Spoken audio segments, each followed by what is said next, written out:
Starting சீனில் நம்ம hero Arjun video எடுத்துகிட்டே அவரோட பைக்கை உடைக்க போகிறாரு. அப்போ அவங்களோட ஒய்ஃபோட வீடியோ அவருக்கு வருது. அவங்க ஒய்ஃப் மீரா டான்ஸ் ஆடி எடுத்து போட்ட ரீல் பயங்கர வைரலாக போயிட்டுருக்கு. இதை விட நம்ம எதாவது பெருசாக பண்ணோம் அப்படின்னு சொல்லி மொட்டை மாடியில் போய் அவங்க நின்று வீடியோ எடுக்க ட்ரை பண்ணுறாங்க. இப்போ 2 பேரும் கீழே வந்து பார்க்குறாங்க யாரோட ரீல் அதிக வியூஸ் லைக்ஸ் வந்திருக்குன்னு.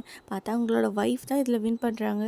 இதனால் அவங்களுக்கு லட்சக்கணக்கில் கேஷும் கிரெடிட் ஆகுது. ஆக்சுவலாக என்ன இருக்குன்னு பார்த்தா மீராவும் அர்ஜுனும் ஒரு யூடியூப் சேனல் வச்சு நல்லபடியாக போயிட்டுருப்பாங்க.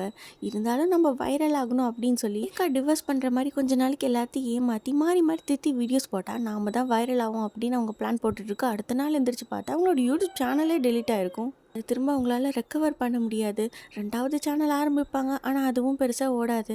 என்னதான் டான்ஸ் ஆடி ரீல்ஸ் போட்டாலும் அவங்களுக்கு பெருசாக வியூஸ் கிடைக்கல. கடன் கொடுத்தவங்க எல்லாருமே வீட்டுக்கு வந்து கடன் கேட்க ஆரம்பிக்க இந்த மாதிரி இருக்கப்போ தான் உங்களுக்கு ஒரு கால் வருது. ஒரு ரியாலிட்டி கேம் ஷோவில் நீங்கள் பார்ட்டிசிபேட் பண்ணுறீங்களா? இன்கேஸ் உங்களுக்கு இன்ட்ரெஸ்ட் இருந்தால் உங்கள் காலிங் பெல்ல 3 வாட்டி அமுக்குங்க அப்படின்னு சொல்ல நம்ம ஹீரோன்னு போய் அமுக்குறாங்க. பார்த்தா அவங்க அக்கௌண்ட்டில் 2 லட்சம் கிரெடிட் ஆயிருக்கு. அவங்களோட கடனை தீர்க்கறதுக்காக நம்ம இந்த கேமில் பார்ட்டிசிபேட் பண்ணலாம் அப்படின்னு சொல்லி அவங்க டிசைட் பண்ணுறாங்க. இப்போ நைட் அவங்க வீட்டுக்கு வந்த மாஸ்க் போட்ட ஆளுங்க வீடு ஃபுல்லாக சிசிடிவி கேமரா செட் பண்ணுறாங்க. டிவி முன்னாடி ஒரு கிஃப்ட் பாக்ஸ் வந்து வைக்கிறாங்க. இதை நீங்கள் எப்போவுமே தொட்டுறாதீங்க, தொட்டவங்க 2 பேருக்கும் தான் பிரச்சனை வரும் அப்படின்னு சொல்லிட்டு உங்களுக்கு குட்டி குட்டி கேமை கண்டக்ட் பண்ணி அது மூலமாக உங்களுக்கு லட்சக்கணக்கில் அமௌண்ட் கிரெடிட் பண்ணுறாங்க.